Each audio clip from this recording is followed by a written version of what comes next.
그런 동요가 있죠. 다 같이 돌자 동네 한 바퀴. 네, 동네 골목에서요. 갑자기 달리기 경주가 벌어진 걸까요? 김기혁 아나운서. 네, 이 노래도 해당이 될 것 같습니다. 꼭꼭 숨어라 머리카락 보일라. 지금 맞아요. 노래 배틀 맞아요. 붙은 거예요, 지금. 네네. 뭐 한곡 더 하시겠어요? 네. 예, 경찰서에 한 건의 신고가 접수가 됩니다. 경찰차가 이제 출동을 하고 CCTV 관제센터에서도 이들을 수색하기 시작했는데요. 네. 얼마 지나지 않아서 용의자들이 모습을 드러내고 경찰과 이 용의자들의 추격전이 시작이 됩니다. 영상으로 함께 보시겠습니다. 네.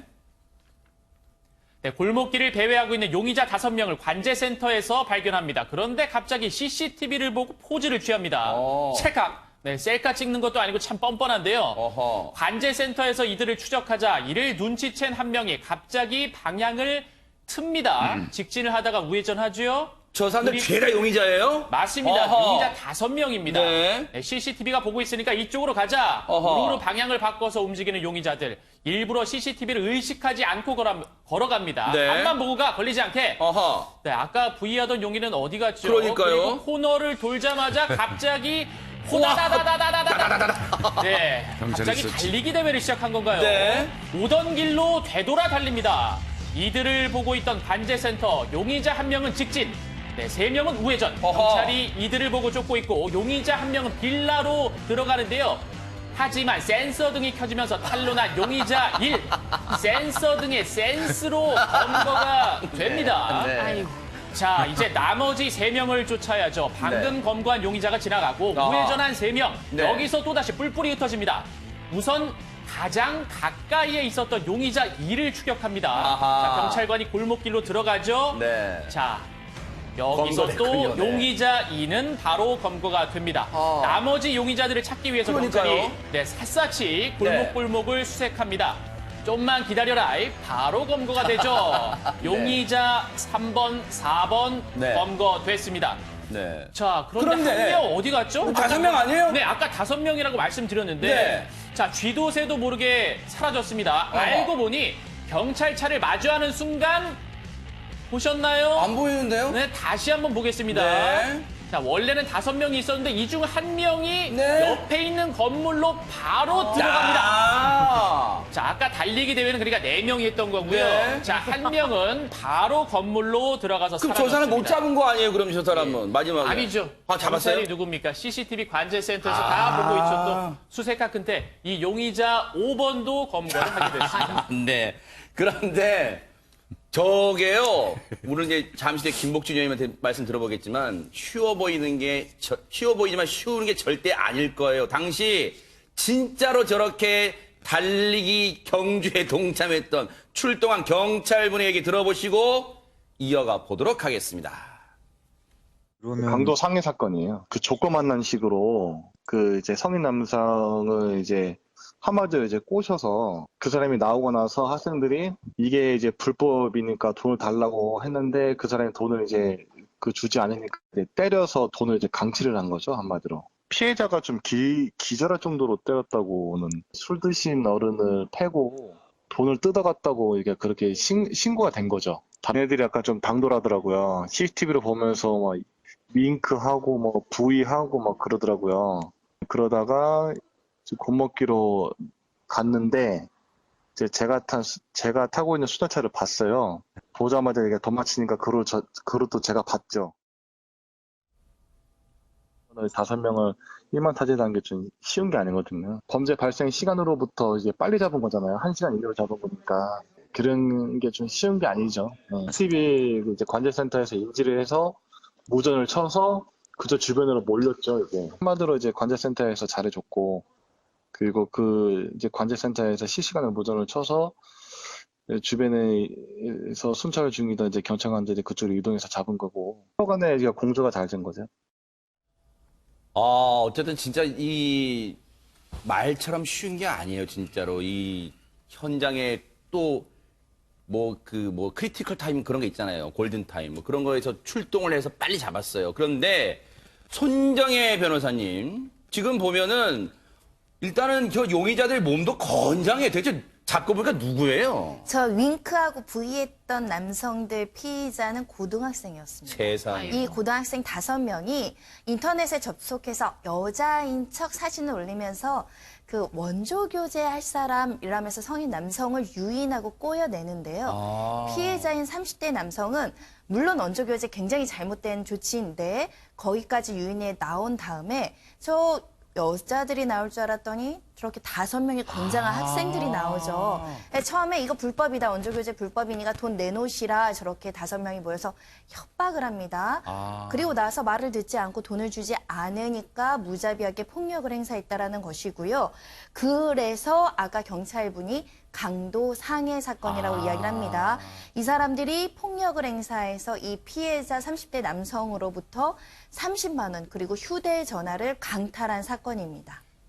유인경 평론가님, 저 사람들, 저 이제 솔직히 방송만 아니면 쟤들이라고 표현하고 싶은데, 이제 저 사람들, 저기 무늬만 고등학생이지, 이 범죄 수범은 그냥 무슨 조폭 뺨쳐요, 진짜, 하는 행동이. 네, 요즘 뭐 착실히 성실하고 착한 고등학생들도 있겠지만 네. 일부 고등학생들은 교복만 입었지 청소년이 아닌 듯한 네. 행태를 보이는 경우 되게 많습니다. 많은 분들이 뭐 이게 다 어른들이 만든 범죄다 뭐 이런 해도 그럼에도 불구하고 착실한 학생들이 있는데 이런 거 보면 더구나 이 아이들이 범죄에 대한 의식도 없고요. 네. 게다가 이 피해자를 기절시킬 정도로 때렸다고 합니다.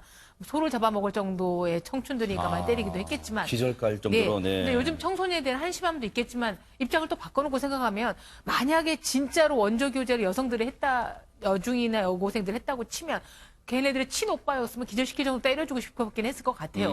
그럼에도 불구하고 우리가 고등학생들은 순수하다, 순진하다 이런 거에 편견에서 좀 벗어날 필요가 있는 것 같습니다. 그러니까 이 학생들이 이 무늬만 고등학생이죠. 정말로 하는 짓은 진짜 범죄 여느 범죄자랑 똑같아요. 그런데 김복준 형이 앞서도 CCTV도 나왔지만 저렇게 철딱서니가 없어. 자기들이 저렇게 나쁜 짓 저질러 놓고 부의를 하고 있어요. CCTV를 보고.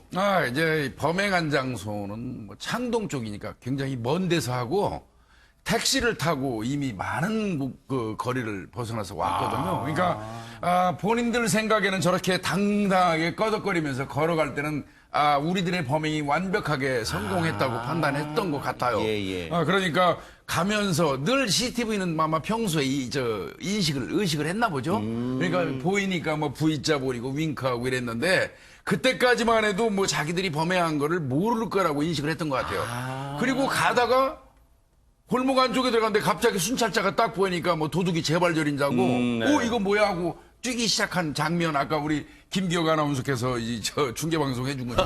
그런 식으로 이제 검거가 된 겁니다. 네. 그런데요. 어쨌든 앞서도 잠깐 얘기 나왔습니다만 어쨌든 여기서 이 사건에서 피해를 당한 그 남성도 박성배 변호사 애초에 그 나쁜 행동을 하려고 했잖아요. 그거는 짚고 넘어가야 돼요. 짚고는 넘어가야 되겠죠. 네. 성인 성매매와 다르게 아동 청소년 성매매는 아동 청소년 보호법상 가중처벌되게 돼 있는데 성인 성매매가 1년 이하의 징역 등이라면 아동 청소년 성매매는 1년 이상 10년 이하의 징역 등에 처해집니다. 그런데 이 사건에서 피해자는 처벌을 받지 않을 겁니다. 그 이유가 성인 성매매 등 아동 청소년 성매매 등 실제로 금원을 교부하고 성매매를 하는 행위가 있어야지 미수에 그친 경우에는 처벌하는 규정을 두고 있지 않습니다. 그래요. 어쨌든 그러면 이번 사건의 피해를 당한 이 남성은요, 이참에 반성하고 다시는 그런 행동하지 않는 그런 각오만 다지는 게 제일 좋을 것 같아요. 맞아요. 그리고 김복준 형이 앞서 출동 갔던 경찰분도 얘기하셨지만 저 같아도 그럴 것 같아요. 갑자기 이렇게 뿔뿔이 흩어지면 누구를 먼저 잡아야 되지 그런 생각 들 것 같아요. 아마 그러니까 이제 사실은 순찰차에 경찰관 2명밖에 없어요. 그러면 5명이 뿔뿔이 흩어지면 그걸 한순간에 다 잡는 건 불가능합니다. 극한 직업이네요. 극한 직업이네 진짜. 네. 그러니까 아마 이제 제일 먼저 눈에 띄는 건데 아까 말씀하신 것처럼 어느 집으로 쏙 들어갔는데 센서 등이 켜지는 바람에 나 여기 있어 하는 거하고 똑같잖아요. 그러니까 우선순위로 눈에 띄는 대로 검거를 하는 건데 문제는요. 네. 관제센터가 보고 있었던 겁니다. 저들이 도주하는 방향 어디로 가는 거를 관제센터에서 보면서 네. 실시간으로 무전을 계속 날려줬는데 네. 마침 저 순찰차 경찰관들 이외에도 네. 그 인근을 지나던 다른 순찰차들이 있었어요. 아. 그러니까 그들한테 연락이 된 거죠, 무전으로. 아, 공조가 되는 예, 거군요. 아. 그리고 실시간으로 무전되면서 지금 우측으로 더 가보세요. 오른쪽으로 더 가서 스톱. 거기에서 안으로 들어가세요. 뭐 이런 식으로 네. 그들이 저 숨어 있는 네. 그 장소를 실시간으로 알려주다 보니까 네. 1시간 만에 5명을 다 잡았는데 원래는 사실은 저 5명 무리에 끼지 않았고 범행 당시에 1명이 더 있었어요. 아, 그래요, 또? 예, 아하. 6명입니다, 총. 네. 그렇게 범행을 하고 완벽한 범죄를 꿈꿨지만 이제 장비도 첨단화되는 게 이 범죄 해결에 많이 도움이 되는 것 같아요. 결코 완전한 범죄는 없다는 걸 다시 한번 보여주는 그런 사건이었습니다.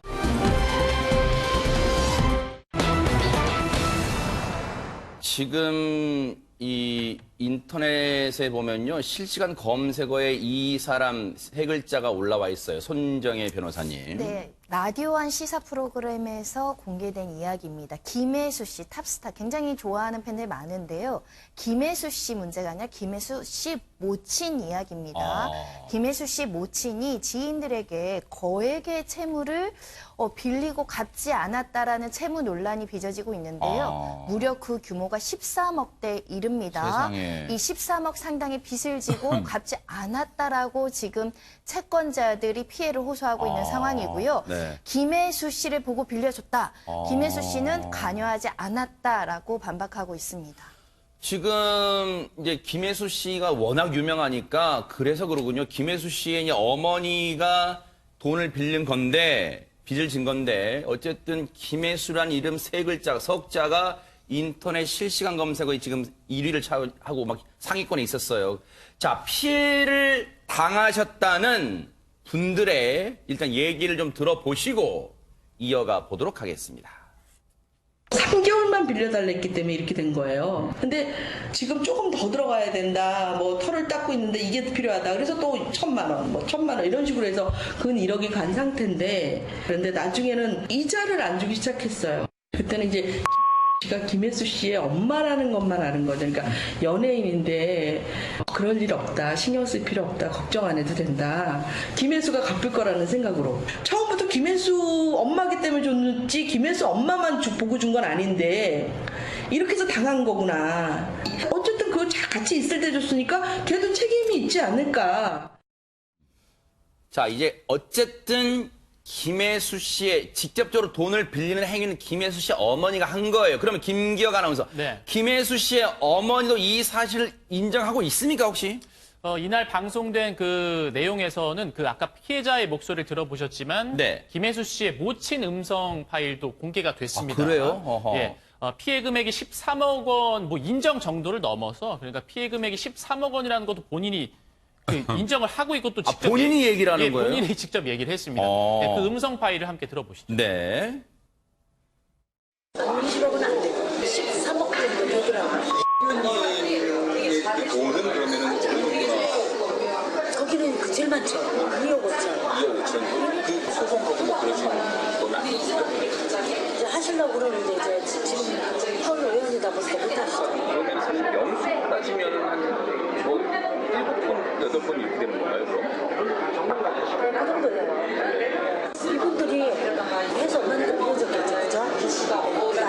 해서 팔아갖고 한 거 하나도 없어요. 하지만 해서 없다는 거 보고 해줬겠죠. 자, 차근차근 짚어볼게요. 그런데 유인경 평론가님, 지금 김혜수 씨 어머니, 김혜수 모친의 얘기 중에 본인이 얘기한 겁니다. 그런데 의원님 돈은 의원님 돈이라는 얘기도 나와요. 그럼 이 의원이 대체 뭐 국회의원을 얘기하는 거예요, 진짜로? 네, 현역 국회의원이고요. 아, 그래요? 예, 더구나 여당 국회의원이고 상임위원장까지 지냈던 이제 허허. 거물급 의원으로 알려져 있습니다. 네. 그런데 다른 연예인들도 그렇겠지만 김혜수 씨가 15살에 데뷔를 했기 때문에 그 무렵에는 기획사도 제대로 없어서 어머니가 항상 방송국이며 신문사며 저도 인터뷰할 때 같이 나왔던 장면을 봤고 굉장히 김혜수 씨가 예의 바르게 대하는 것에 인상이 깊었는데 네. 이제 70대 중반이심에도 불구하고 김혜수 씨와 상관없이 너무나 많은 사업을 지금 벌이고 계신 거예요. 양평에 타운하우스를 짓겠다. 쓰레기 무슨 처리 산업이 들어오는데 곧 돈이 들어온다. 이렇게 얘기되어 있는데 지금 현재 너무 잘 나가고 국민 이미도 좋은 김혜수 씨 모친이라고 하고 언론계에서 다 아니까 아마 너무 쉽게 생각하고 돈을 빌려주신 것 같지만 네. 왜 옷을 잘못 입으면 코디가 안티 뭐라는 말이 있지 않습니까? 어머니가 안티가 아닌가 싶을 정도로 지금 너무나 큰 피해를 준 것 같습니다. 그러니까 김혜수 씨에게 지금 불똥이 튄 상황이에요. 그런데 네. 김복준 의원님, 예, 예. 앞서 이제 김혜수 씨 어머니의 그 실제 얘기 중에도 이 사람들이 혜수 엄마니까 빌려줬겠죠라고 이렇게 말을 하고 있어요, 지금. 그러니까 본인도 알고는 있죠. 내 신용이 그 사람들이 이 정도의 돈을 빌려줄 정도는 아니다. 분명히 그 사람들은 내가 김혜수의 어머니라는 걸 알기 때문에 나한테 돈을 빌려준 것이다. 이거는 인정을 하는 거예요. 뭐 이거는 인정을 하는 거죠. 그러면서도 그 얘기는 하잖아요. 내가 그렇다고 해도 내가 뭐 딸을 팔아가지고 돈을 빌려달라고 한 건 아니고 그들이 알아서 내가 혜수 엄마니까 빌려줬다. 이런 의미로 얘기하는 것 같습니다. 아하. 그런데요, 박성배 변호사님 앞서 이제 피해자분의 얘기 중에요. 여러분들, 시청자 여러분들 귀를 이제 의심케 하는 게 그걸 거예요. 보세요. 피해자분 마지막 부분에 어쨌든 같이 있을 때 줬으니까 걔도 책임이 있지 않을까. 이 말은 김혜수 씨가 같이 있을 때 돈을 빌려줬다는 얘기잖아요.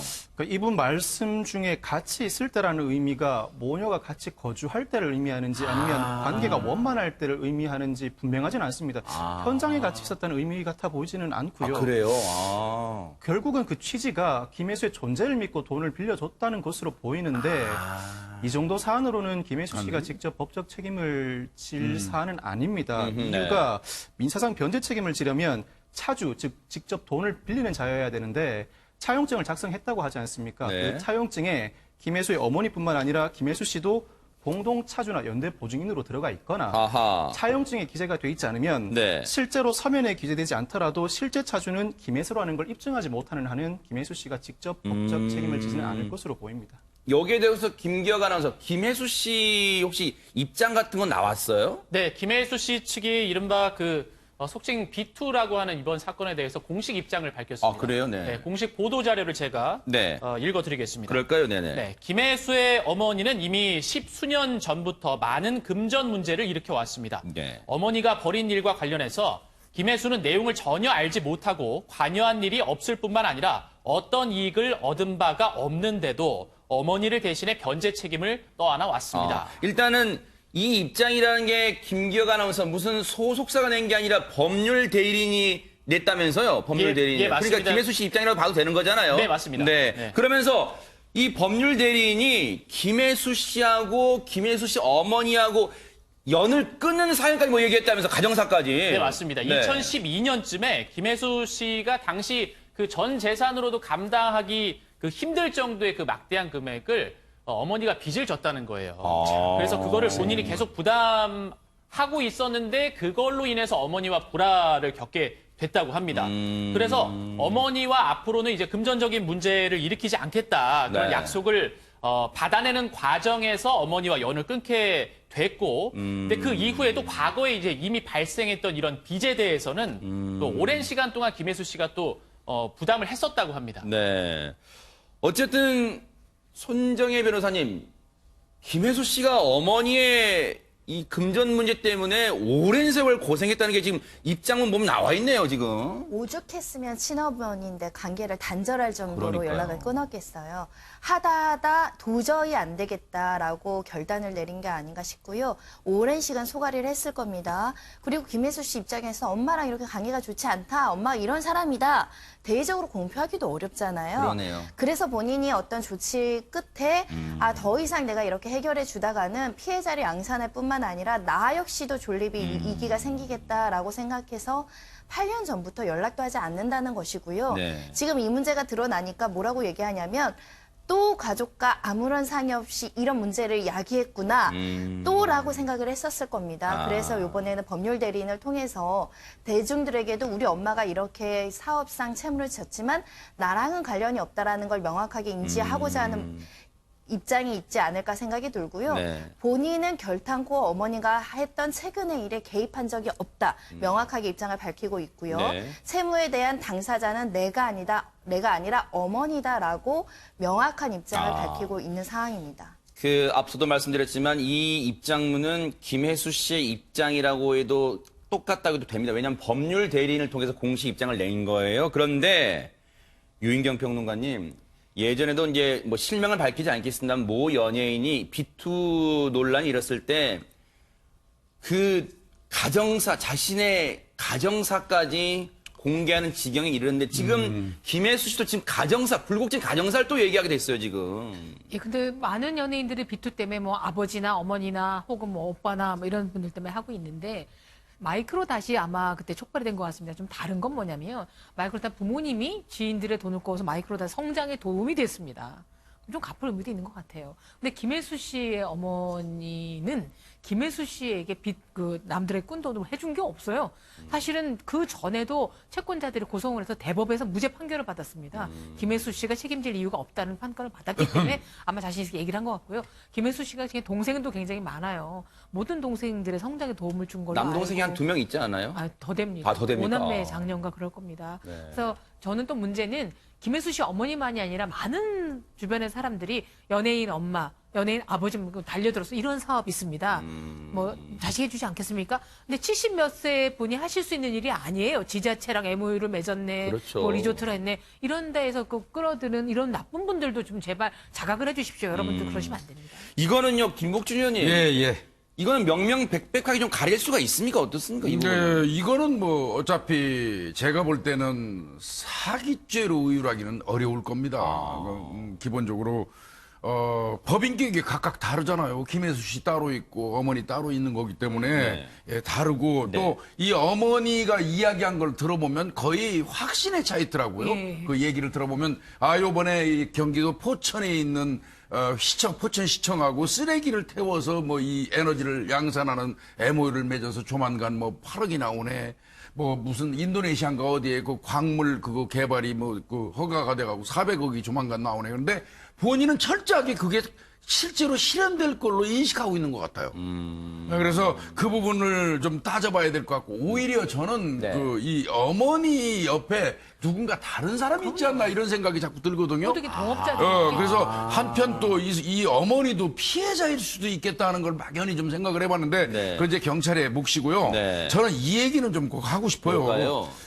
김혜수 씨가 조금 전에 말씀하신 것처럼 마이크로닷 경우하고는 좀 달라요.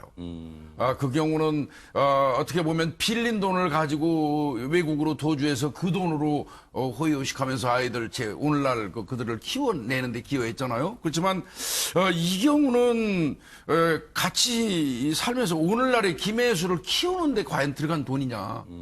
도의적인 어떤 책임 부분에서 이제 그런 부분 좀 따져봐야 될 것 같고요. 그리고 이자를 주기로 했다는 말이 영 저는 찜찜합니다. 빌려주면서 이자를 주고 받으면서 돈을 빌려주고 이자를 꼬박꼬박 받아왔는데 이자가 끊겼다 그러면 엄밀히 얘기하면 돈을 빌려주고 그동안 이자놀이 한 거예요.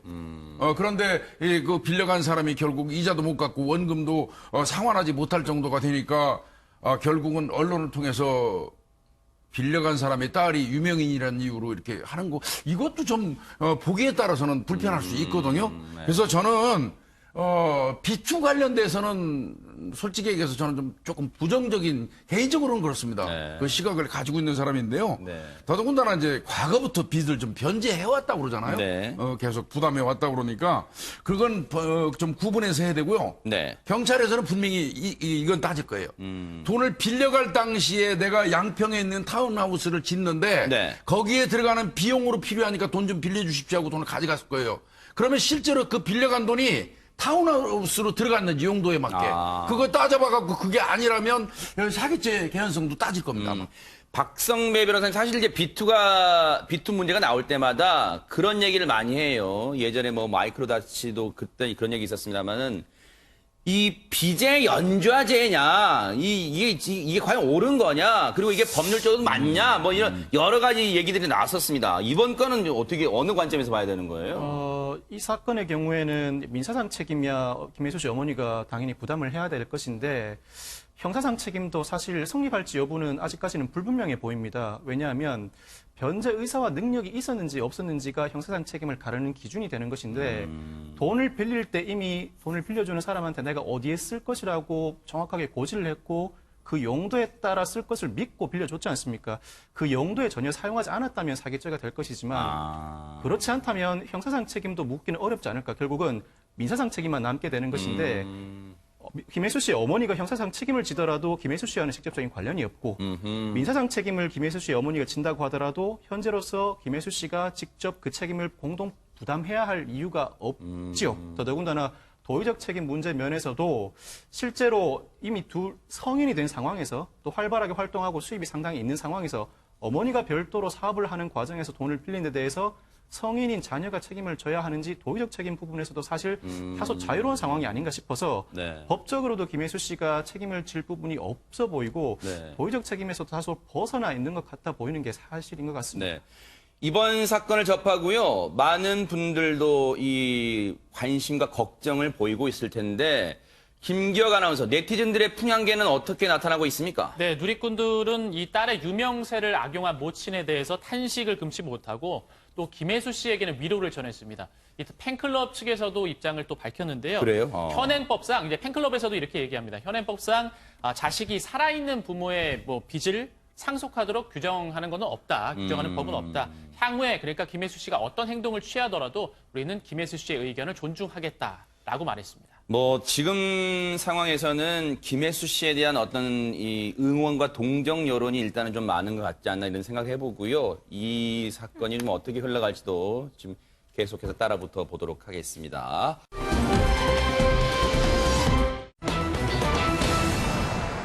어제 이 시간에도 정말 충격 속에 전해드린 사건입니다. 그 얘기를 해보도록 하겠습니다. 김기혁 아나운서. 네, 사건 개요에 대해서 다시 한번 설명을 해드리겠습니다. 이틀 전이었죠. 지난 9일 광주경찰서는 이 경기도 광주시 강지환 씨의 자택에서 이 강지환 씨를 성폭력 범죄로 긴급 체포를 했습니다. 당시 강 씨는 소속사 직원들과 함께 회식을 한 후에 네. 외주 업체 스태프인 여성 A 씨와 B 씨와 함께 네. 경기도 광주시의 자택으로 갑니다. 네. 여기서 술자리를 더 이어갔는데요. 네. 그 이후에 A 씨와 B 씨가 잠자리에 들었는데 네. 강지환 씨가 그 방으로 들어가서 네.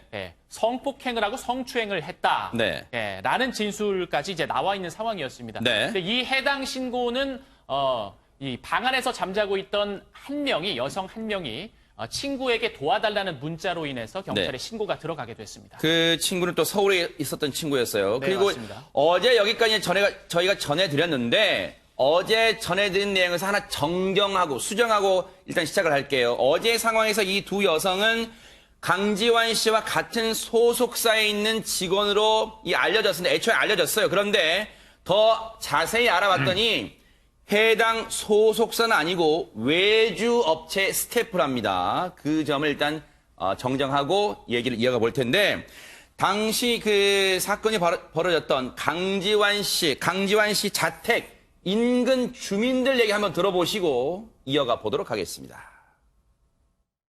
여자 두 명은 빠지고 차에서 박수를 넣으면 미끄러운 일은 몇 번 있었어요. 막지만 한데 술이랑 한술 다 나와요. 이덕순이 많이 먹고 나고.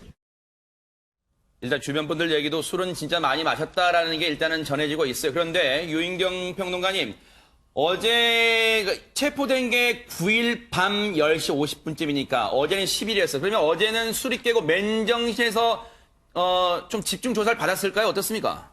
근데 일단 제가 또 말씀드리고 싶은 건 소속사 직원이거나 외주제사 직원이거나 무슨 차이가 있죠. 네. 신분은 사이가 없어요. 네. 소속사 직원은 뭐 되고 누가 안 되는 거 아니기 때문에 그런 차는 아니고 일단 팩트 차원에서 말씀드린 거예요. 팩트를 말하는 그런데 네네. 어찌됐든 이거를 제일 먼저 소속사에 발표했다는 게 좀 되고요. 네네. 사실은 아까 지인 동네 주민들도 말씀하셨듯이 술을 엄청나게 마신 모양입니다. 그래서 갔을 때는 강지환 씨가 술에 취해서 제정신을 못 차리고 덜 깨 있는 상태였고요. 네. 다시 뭐 가서 깨서 뭐 했다고 얘기를 하는데 네. 이제 중요한 거는 A 양과 B 양이라고 치면 네, A 씨, B 씨 하시죠, 네, 그냥. A 씨, B 씨가 치면 네. A 씨가 깨어보니 옆에서 자기의 그 지인이 성폭행을 당하는 장면을 보고 네. 놀래 그 소리를 지르니까 이제 강지현 씨가 그만둔 상태였고 자기도 보니까 옷이 흐트러져 있어서 혹시 나도 그렇게 당한 거 아니야라는 의심이 들어서 있는 거라고 얘기를 했습니다. 네. 근데 이제 아직까지 술이 덜 깼고 계속해서 일관되게 강지현 씨는 유치장에 들어와서도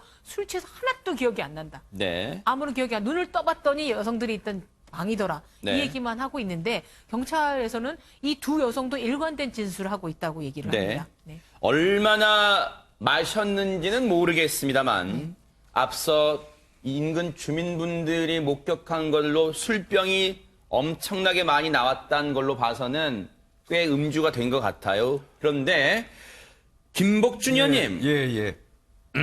강지환 씨가 경찰에 체포된 게 예. 긴급 체포란 표현이 나왔잖아요. 아, 예, 그렇습니다. 어떤 경우에 긴급 체포합니까?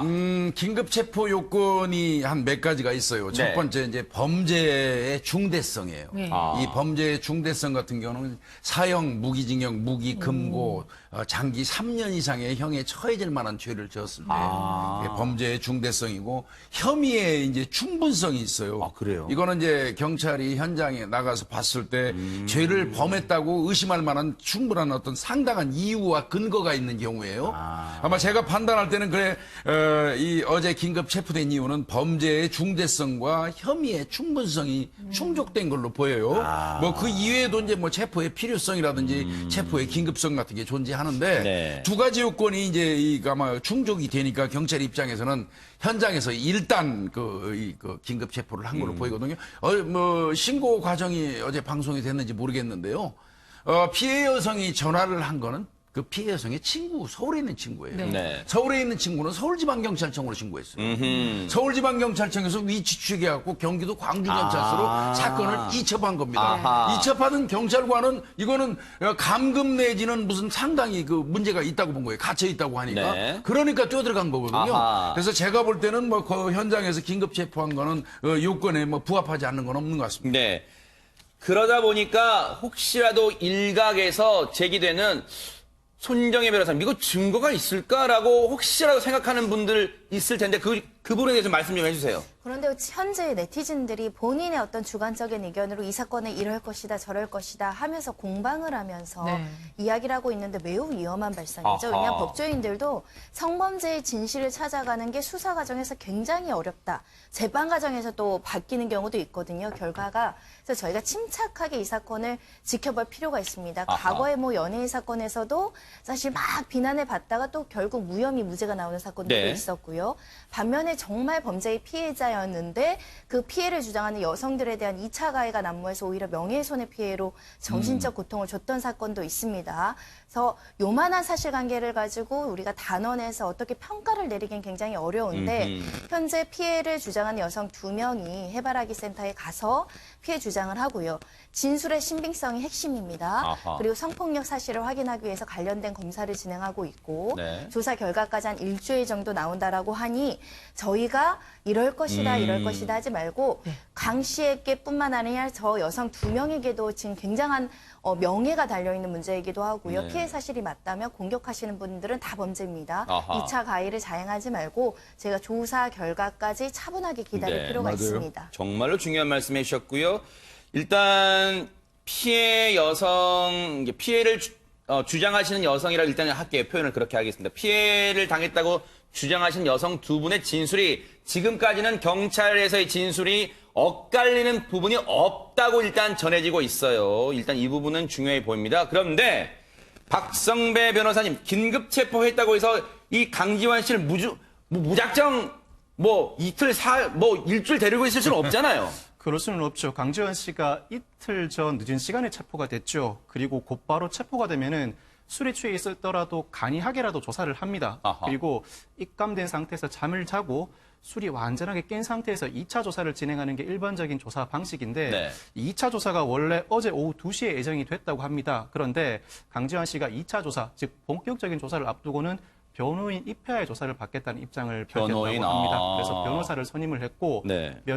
변호사와 면접 교섭하는 시간이 걸리다 보니까 정작 조사는 어제 오후 6시를 넘어서 2차 조사가 시작됐다고 하고요. 네. 원래는 긴급 체포든 현행범 체포든 체포된 때로부터 48시간 이내에 구속영장을 청구해야 하고 그래요? 청구하지 않으면 피의자를 석방해야 합니다. 그렇기 때문에 오늘 늦은 시간까지는 검사가 구속영장 청구하든 청구하지 않든 결정을 해야 하는데 검사도 기록을 보고 사태를 파악할 수 있는 시간이 필요하기 때문에 경찰 입장에서는 오늘 오전 중에는 구속영장을 신청할지 말지를 결정해서 검찰에 통보를 해줄 것으로 보입니다. 현재 강지환 씨가 체포돼 있기 때문에 본인의 입장을 직접 들을 수는 없고 특별히 강지환 씨의 변호인도 입장을 내놓는 것은 없습니다. 그렇지만 소속사는 몇 가지 입장을 밝혔는데 이번 일에 대해서 면밀하게 상황을 파악 중이고 사안에 대한 심각성과 더불어서 배후 관리를 철저하게 하지 못한 데에 대해서 책임을 통감한다. 관리 개선에 노력하겠다라고 밝히고 있는데 강지환 씨는 일단 향후 모든 일정을 전면 취소하고 성실히 경찰 조사에 임할 예정이라고 합니다. 더불어서 피해자들 역시 같이 일하던 스태프이자 일원이기 때문에 이 피해자들을 보호하는 차원에서도 섣불리 입장을 전하기가 조심스럽다. 그러니까 일리가 라는 있어요. 입장을 밝혔습니다. 김기혁 아나운서. 이게 어떤 일이 터지다 보면 사실 특히 연예인의 경우에는 과거의 어떤 말 그리고 과거의 어떤 행태 이런 것도 다시 한번 도마에 오르잖아요. 그런데 강지환 씨가 평소에도 뭐 술을 좋아하는 걸로 유명했다 뭐 이런 말도 있던데 실제로 그랬어요? 어떻습니까? 실제로 강지환 씨가 모 일간지와 인터뷰에서 본인이 술에 대해서 이야기를 했었어요. 그래요? 그러니까 주량이 어느 정도 되냐라는 말에 한 병 반 정도는 다음날 지장이 없는데 2병이 넘어가면 좀 힘들다. 이런 얘기를 했었고 또 유일한 술버릇이 이제 사람들이 이제 못 가게 잡는다는 거예요. 끝까지 이제 술자리를 함께 해야 된다. 이런 식의 내용이었고. 아니 그럼 주변 사람들 볼 때는 강지환 씨가 술에 대한 어떤 걱정은 없었어요? 방송 관계자들에서도 좀 우려를 표하는 좀 이게 내용이 나왔습니다. 그래요? 강지환 씨가 평소에 술을 너무 좋아해서 그러니까 일을 하지 않을 때 술을 많이 마셔서 이게 살이 좀 확 찌는 스타일이다. 이런 식으로 얘기를 하면서 술 때문에 이제 사고를 치지 않을까 좀 조마조마했다라는 방송 관계자 이야기도 있었습니다. 네.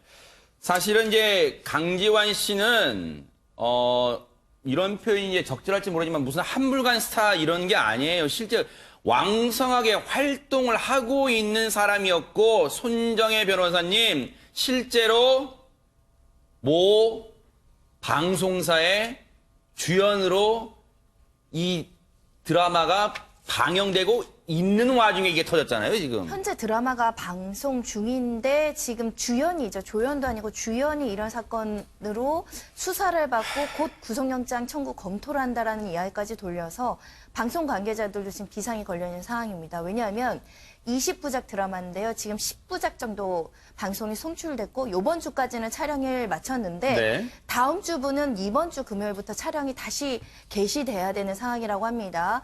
그런데 어찌됐든 수사가 이번 주 내로 결과가 나오기는 굉장히 어려운 수사여서 지금 방송국에서 비상대책회의를 하고 있다라고 하고요. 강지환 씨 소속사도 좀 난감할 것으로 보이지만 방송국도 지금 굉장히 비상이지 않을까 합니다. 그러니까요. 그 방송국은 무슨 날벼락일 거예요, 지금. 그래서 아마 사태를 예의주시할 것 같습니다. 뉴스파이터도 이 사건 부릅뜨고 따라붙어 보도록 하겠습니다. 그야말로 한밤중에요. 공포영화를 방불케 하는 그런 장면이 연출됐습니다. 김기혁 아나운서. 네, 마치 공포 영화가 나오는 대형 스크린을 바라보고 있는 듯한 그 영상이 있습니다. 이 영상 보시면서 설명을 해드리겠습니다. 네, 지난 8일 경남 사천의 한 골목길입니다. 이 차에는 여성 3명과 초등학생 1명이 타고 있었는데요. 네, 아무도 없는 도로인가 싶었는데 가로등과 자동차 전조등에 누군가 비칩니다. 그런데 한 손에는 둔기를 들고 차량을 막아선 남성. 운전자가 당황해서 후진을 하자 둔기로 위협을 합니다. 그리고 이때 갑자기 달려드는 남성. 차량 안은 당연히 공포. 얼마나 무섭겠어요. 저렇게 달려드는데. 공포에 휩싸일 수밖에 없죠. 네, 운전자는 더 빨리 도망을 칩니다. 후진을 벗어났나 보네요. 아이고. 네, 점점 멀어져 가면서 남성의 모습이 사라지는 듯 했는데 저 발끝 보이죠? 달려오는 거 보이죠? 저 다리. 네, 전력 질주를 하면서 이 차량을 끝까지 따라옵니다. 네, 속도를 높이던 차량은 트럭과 부딪히면서 사이드 미러도 날아가고요. 아이고 세상에. 이 차량 끝까지 따라오는데 계속 쫓아오네요. 아이고. 후진을 하다가 결국에 차량 2대를 이제 받고 나서 이 차는 멈춰설 수밖에 없는 상황이었습니다. 네. 당시 저 차량에는요. 블랙박스에 고스란히 당시에 긴박했던 순간이 녹음이 돼 있습니다. 당시의 현장 상황 들어보시고 이어가 보도록 하겠습니다. 어머, 뭔데? 조심해라. 뭐 들었다. 뭐 들었다. 뭐 들었다. 뭐 들었다. 어떻게 해? 뭐 어떻게 해? 112 전화. 하지 마. 야, 어떻게 빨리. 문 잠그라. 미안해. 빨리 돌려. 빨리 가자. 이게요, 김복준 의원님. 예. 진짜 언뜻 보시면 그냥 영화 무슨 그죠? 범죄 스릴러 영화인 줄 아시면 이게 실제 일어났던 일이에요, 지금. 저기 타고 있던 그 여성분들이 3분 정도 있었고 거기에 또 아이도 있었다고. 네. 7월 8일 날 00시 10분이니까 자정이죠. 네. 그 시간에 사천시에 있는 한 주택가 이 골목길에서 왕복 2차로네요, 보니까. 네. 거기서 발생을 했는데 초등학생 초등학생 모임을 갔다 왔다고 그러네. 초등학생이 아니라. 아, 저분들이. 있었던 게. 예. 네. 그런데 지금 내용을 보니까요. 네. 저 사람들은 지금 아무런 영문도 없는 상태에서 차를 타고 진행하는데 갑자기 괴한이 나타난 거예요. 쉽게 얘기해서. 네. 손에 어떤 둔기 같은 걸 들고. 아하. 그러니까 놀래가지고 껌껌한 밤이니까 피하기 위해서 뒤로 후진한 거거든요.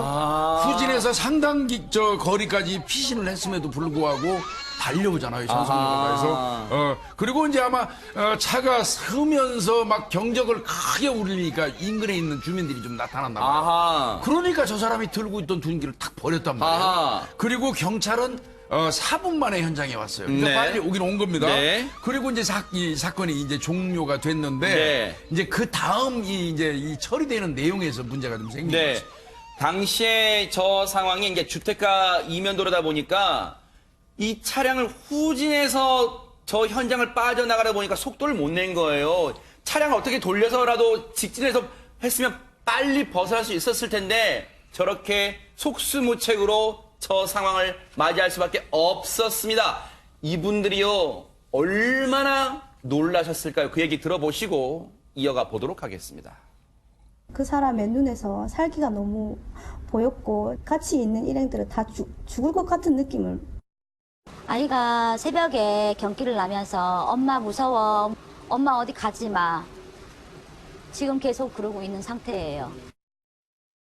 세상에요. 유인경 평론가님 집에 아이가 경기를 일으킨대요, 지금. 사실 강아지한테 한 번만 물려도 어마어마한 평생 트라우마인데 한밤중에 갑자기 둔기를 들고 와고 하는 살기 가득한 눈을 보면 초등학교 아이들은 아마 이게 좀 심리치료를 해줘야 되지 않을까 싶기도 하고요. 저 탑승했던 여성 한 분도 지금 너무 정신적인 트라우마가 심해서 치료를 받고 있다고 합니다. 세상에. 왜냐하면 이게 낯선 곳도 아니고 자기네 동네예요. 그러니까요. 언제 어떻게 나타날지 모르기 때문에 운전을 하겠어요? 집을 나가겠어요? 네. 이거 좀 이런 치료비는 좀 국가에서 좀 지원해줘야 되지 않나 싶어요. 그러니까요, 진짜. 네. 그런데 정말 경찰이 발빠르게 4분 만에 현장 도착해서 검거를 했는데 이 사람 대체 왜 그랬다는 거? 대체 저 사람 이유가 뭐예요, 김기혁 아나운서? 네, 이 남성은 부부싸움을 하던 도중에 아내가 집을 나갔다고 합니다. 그래서 둔기를 들고 나왔는데 차량이 앞으로 왔던 거죠. 그러니까 이 차에 자신의 아내가 타고 있었다고 생각을 해서 쫓아갔다는 겁니다. 근데 생각을 해보시면은 아니 아내를 찾으러 왔는데 또 이 둔기는 왜 들고 있는 거죠? 예, 이런 생각을 또 다시 한번 그런 생각하니까 유인경 평론가님 이것도 이 이유도 어처구니 없지만 만약에 저 말이 사실이라면 부부싸움 도중에 아내가 도망치니까 둔기를 두고 또 쫓아나왔다? 더 큰 강력 사건, 끔찍한 범죄 일어날 수 있었어요. 만약 아내랑 굉장히 비슷하게 생긴 여성이라면 가해를 할 수도 있었을 거고요. 진짜로요. 저는 지금도 무서운 게 한 중학생이 아버지가 엄마를 몹시 때리는 걸 보고 슬퍼하면서 엘리베이터를 탔는데 빵긋빵긋 웃는 여학생을 살인한 사건이 있었습니다. 아하. 우리 가정은 불행한데 얘는 너는 왜 행복한 웃음을 짓고 있니? 네. 그래서 각 가정의 불행이 이렇게 너무 많이 미치기 때문에 정말 건강 가정 이런 거 너무 필요할 것 같습니다. 그런데 이건 하나 짚어봐야 될 것 같아요. 박성배 변호사님 앞서 말씀드린 것처럼 경찰은 4분 만에 신고를 받고 현장에 출동했는데 그래서 검거를 했는데 이 과정에서 뭔가 지금 논란이 되고 있는 부분이 있다는데 대체 뭡니까? 경찰이 출동하기 전에 가해자가 이렇게 위협을 가하니까 피해 차량이 경적을 막 울리고요. 이 경적 소리를 듣고 주민들이 밖으로 나옵니다. 결국은 이 가해자가 그동안의 행동을 멈추는데 여기에 그친 것이 아니라 둔기를 어딘가에 버립니다. 네. 그리고 경찰이 현장에 도착해서 상황을 묻자 이 가해자는 흉기를 들고 위협한 적은 없다라고 허위 진술까지 했는데 네. 그렇지만 피해자들이 파출소에서 차량 블랙박스 영상을 보여주면서 상황을 설명했는데 그 영상을 봤더니 흉기를 들고 있었던 사실, 즉 가해자가 허위 진술을 한 사실이 밝혀집니다. 네. 그럼에도 불구하고 피해자들의 주장은 경찰이 가해자의 인적 사항 등만 확인하고 곧바로 귀가시켰다는 것입니다. 허허, 김복준 의원님. 예, 예. 이 부분은 진짜 어떻게 봐야 되는 거예요? 경찰이 그 대처를 잘한 겁니까? 이 경찰이 이게? 일단은 그 현장에서 저 남성을 경찰이 긴급 체포를 한 게 아니고요. 임의동행 형식으로 데리고 간 것 같아요. 예. 그럼 뭐 그게 뭐예요? 임의동행이라는 게 뭡니까? 임의동행은 스스로가 동의해가지고 경찰관서로 같이 가는 거를 말하는데 네. 차라리 저는 저 상황에서 긴급 체포를 해버렸으면 인신을 48시간 동안 경찰에서 보호 조치하면서 구속할지 여부를 판단할 수 있었을 것 같은데 아하. 임의동행 형식으로 오다 보니까 임의동행을 스스로 경찰관서에 자기 발로 그 가는 사람인 경우에는 긴급 체포를 일반적으로 안 해요. 그래서 이거는 이 사람을 그 데리고 이 파출소로 가는 과정에서 이 절차에 약간의 좀 오류가 있었던 걸로 좀 보이고요. 네. 그리고 이제 뭐 데리고 갔더니 이 본인의 아내가 와가지고 이 만취한 상태에서 나하고 싸우다가 이런 일을 했고 경찰 조사에 충실히 앞으로 임하도록 할 테니까 일단 데리고 가겠다. 만취 상태니까 조사할 수 없으므로 보냈다. 경찰은 이렇게 말하는데 저는 순서가 틀렸다고 봐요. 아하. 어떤 게 순서가 틀렸냐면 네. 적어도 이 사람들을 분리한 이후에요. 피해자들의 피해 진술을 다 받은 다음에 아하. 피해자들을 안전하게 귀가시키고 난 이후에 이 피의자를 데리고 1차 조사를 진행한 이후 하고 네. 그 다음에 신변을 돌려보내든지 아니면 뭐 본서로 연행하든지 이런 그 절차를 거쳐야 되는 거예요. 그러니까 순서가 틀렸어요. 피의자부터 내보내고 네. 피해자들은 나중에 그 남계에서 조사를 받고 피해 조사를 받고 이 부분은 명백히 저 순서상 잘못됐어요. 바로 그러다 보니까 그 피해 차량에 동승하셨던 분도, 그러니까 피해자 중에 한 분이에요, 이분도. 그분도 그런 얘기를 하는 거예요. 피해자 조사를 마치기도 전에 가해자가 귀가해버렸다. 또 다른 피해자가 나올 수 있는 상황이 아니었나 싶다. 피의자와 피해자가 바뀐 것 같았다. 특히 아이가 놀라있는 상황인데 보내주지도 않고 배려라고는 없었다라고 느끼셨다는 거예요. 자, 손정혜 변호사님, 이 피의자 어떤 처벌을 반드시 내려야 됩니까? 특수협박 재물손괴 혐의로 지금 조사가 진행되고 있고 구속영장은 그 보강수사를 한 이후에 검토해서 신청한다라는 것인데요. 네. 저는 굉장히 폭력성이 증대된 모습이라고 보입니다. 그러면? 그래서 혹여라도 기존의 가정폭력이나 아동학대가 맞아요. 없었는지 좀 검토를 해야 될 것으로 보이고 아무리 부부싸움 끝에 화가 난다고 하더라도 저렇게 질주하면서 사람을 향해서 둔기를 들고 쫓아가는 것은 보통의 상식으로 이해가 잘 되지 않거든요. 네. 그 사건의 중대성을 경찰에서 인식하고 철저하게 수사해주기 바라고 있습니다. 네. 아, 정말로 큰 일이, 끔찍한 일이 벌어질 뻔한 그런 사건이었습니다. 아이가 정말 걱정이에요. 이 정말로 심리치료에 노력을 많이 기울여야 될 것 같습니다. 어른들도 놀랄 정도인데 아이는 어떻겠어요, 지금.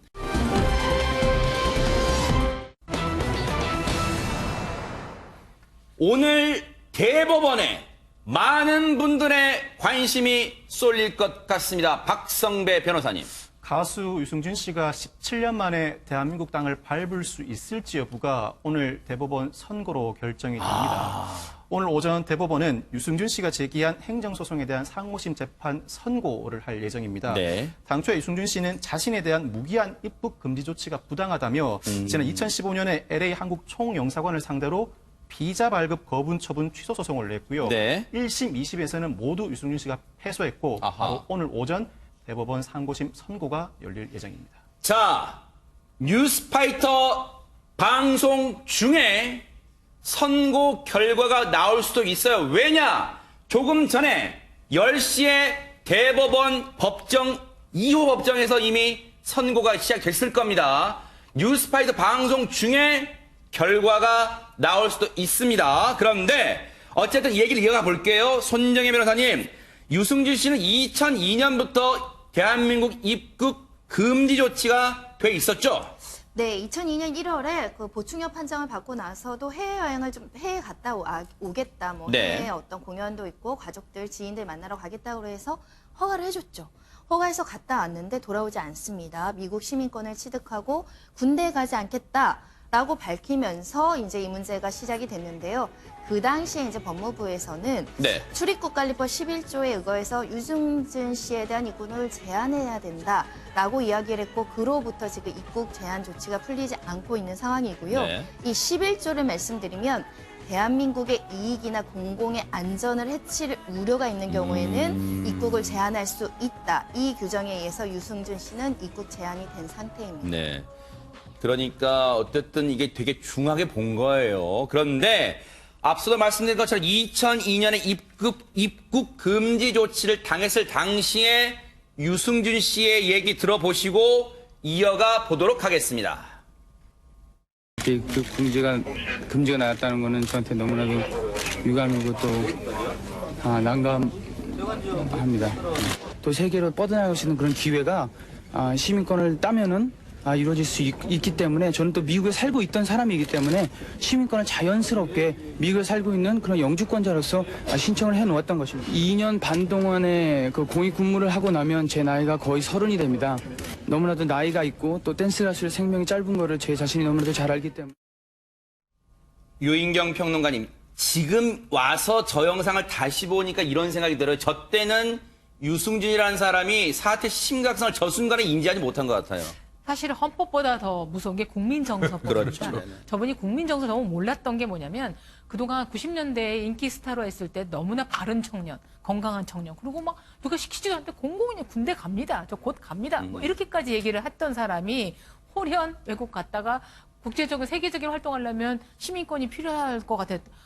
방탄소년단은 시민권 없습니다. 근데 세계적으로 돌이키 다니까 실력으로 승부했어야죠. 그러니까요. 그래서 이게 이중성화 보여준 것 때문에 한 것 같아서 국민들의 지탄이 끊이지 않는 것 같습니다. 그렇죠. 맞아요. 그러다 보니까 사실은 유승준 씨의 저 사태가 대한민국을 정말 뒤흔드는 후폭풍을 낳았어요. 박상민 변호사님. 병무청이 이 사건을 계기로 당시에 병역 의무를 기피할 목적으로 대한민국 국적을 상실하거나 이탈한 자는 입국 거부가 가능하도록 출입국 관리법을 개정했습니다. 아하. 이 사건으로 인해서 법률까지 개정이 됐었는데 네. 당시에 유승준은 병역 의무를 기피할 목적이 무엇인지 그 판단 기준 규정이 없고 모호하다는 이유로 인권위에 진정도 한 바가 있습니다. 아하, 네. 그럼에도 불구하고 당시 인권위도 미국인은 국가가 입국을 허용해야 하는 의무가 없다면서 네. 이 진정을 불허하기도 했습니다. 네. 입국 거부 조치가 된 이후에 사실 김기혁 아나운서 여러 매체랑 또 이 유승준 씨가 인터뷰를 했었잖아요. 네, 맞습니다. 그리고 2009년엔 또 자신의 억울함을 토로하는 인터뷰를 했었는데요. 네. 그러니까 어떻게 얘기를 하냐면 네. 유승준 씨가 미국에서 유년 생활을 이제 보냈기 때문에 이 한국의 병역의 의무 이런 문화에 대해서 내가 제대로 알지 못했다. 이렇게 큰 사안인지 몰랐다라고 이야기를 그래요? 하는 거예요. 그러면서 한국에는 이 본인과 같은 방식으로 한국 국적을 포기하고 네. 외국 국적으로 활동하는 연예인도 있고 운동선수도 있다. 다만 이제 그들은 조용히 그 시민권을 취득을 했는데 네. 나는 군대에 가겠다. 다 얘기를 해놓고 네. 거짓말, 뭐 괘씸죄 이런 걸로 지금 네. 내가 죄를 받고 있는 것 아하. 같다. 네, 이렇게 이야기를 합니다. 본인이 괘씸죄라는 얘기를 표현했었어요. 김복준 의원님, 네. 이런 얘기를 들으면 진짜 그 옛 성인들 그런 말이 떠올라요. 네. 가만히 있으면 중간이라도 가는데. 네. 그렇습니다. 네네. 그러니까 본인이 이 한국에 들어오지 못하는 조치가 괘씸죄에 걸렸다는 거잖아요. 네. 저는 잘 알고 있네요. 한국의 병역의 의무에 대해서도 네. 잘 몰랐다는 거 아니에요. 그러니까요. 저 사람은 한국 사람이 아닌 거죠. 아하. 그래서 따라서 저는 저 사람한테 여태까지 이름 안 불렀습니다. 스티브 유가 맞습니다. 저 사람은 그렇죠. 네네. 유승준이라는 이름은 한국 사람 이름이죠. 아하. 그리고요, 저분의 이 입국과 관련해서 국민들 정서가 상당 부분 부정적으로 변한 이유가 뭐가 있냐면요. 중국에서 연예 활동을 하면서 우리 내국인들을 대상으로 동영상을 무릎 꿇고 사죄하면서 보내는 과정이 있었어요. 그렇죠. 네. 그 과정에서 잘 아시지 않습니까? 아직 카메라가 돌고 있음에도 불구하고 모르고 마이크가 꺼진 줄 알고. 마이크가 꺼진 줄 알고 욕설하고 뭐 하면서 진심 어린 그 어떤 그 사죄의 어떤 네. 행동이 아니었던 게 뒤늦게 밝혀졌잖아요. 네. 이런 거 등등으로 그 저 영상을 보는 그 한국 그 국민들이 굉장히 네. 모멸감 같은 것도 느꼈거든요. 네. 그래서 저는 본인이 어떻게 보면 그 사랑받은 거를 잊어버리고 국민들을 기만한 네. 그런 행위에 대한 자성이 우선이라고 봐요. 그러니까요. 바로 그게 논란이 됐던 영상이요. 2015년 인터넷 중계로 전파를 탄 영상이에요. 그 영상 좀 보시고 이어가 보도록 하겠습니다. 지금 기사 계속 올라. 왜냐면 애들이 이거 쓰느라고 애드립을 하니까. 세 번째 이야기는 언제 하냐고 하는데. 이거 안 꺼졌잖아. 마이크 안 꺼졌잖아요. 아이고. 저게 이제 김복준 의원이 말씀하신 거예요. 이 직전까지는 뭐였냐면 여러분 기억하실 거예요. 무릎을 꿇고 울었어요. 눈물 뚝뚝 흘렸어요. 그렇게 이 하얀 옷 이 모습이에요. 근데 김기경 아나운서 저 녹음 마이크 꺼진 줄 알고 했던 이 스태프랑 같이 도와줬던 스태프랑 했던 얘기가 나오면서 이게 진정성 있는 거야? 그런 논란이 있었잖아요. 맞습니다. 방금 들으셨듯이 음성에서도 화면은 이제 꺼졌는데 네. 마이크가 켜져 있는 상태에서 뭐 스태프의 욕설이 나가고 네. 마이크 이거 안 꺼졌잖아 뭐 하면서 방금 이제 울음을 터뜨리던 모습과는 다른 또 음성이 나가니까 네. 굉장히 이제 또 논란이 됐었고 여기에 또 사과문까지 올리면서 진화에 나섰지만 결국에는 또 제대로 또 해결을 하지 못했죠. 그랬죠. 네. 요거 하나 짚고 마지막 말씀 하나 들어볼게요. 손정희 변호사님한테. 일단 여론조사가 있었어요. 입국을 시켜줘야 되냐, 허용해야 되냐, 이런 여론조사까지 지금 나올 정도인데 대부분 2019년 거의 2003년, 6년, 11년, 15년, 19년 계속해서 지금 여론조사가 있는데 여전히 69 반대죠? 입국 반대예요. 그리고 찬성도 있긴 있어요. 저렇게 나오고 있는데 손정혜 변호사님은 오늘 대법원의 어떤 선고 어떻게 전망해 볼 수 있을까요? 한 20초 드릴게요. 죄송합니다. 1, 2심을 유지할 겁니다. 1, 2심에서는 국군 장병들의 사기가 저하되고 군 기피 현상이 고조될 수 있기 때문에 입국을 허용하지 않는 것은 적법하다 이렇게 판단 내렸는데 그러니까 많은 사람들이 오해하는 게 유승재 씨가 아예 한국에 못 오는 게 아니라 단기 체류 비자로 경제활동 안 하고는 올 수 있어요. 근데 지금 신청한 게 F4 비자라는 것은 국내에서 경제활동, 연애 활동 할 수 네. 있는 비자를 달라고 하는 거거든요. 그건 허용할 수 없는 겁니다. 네, 어떻게 나올지 좀 지켜보겠습니다.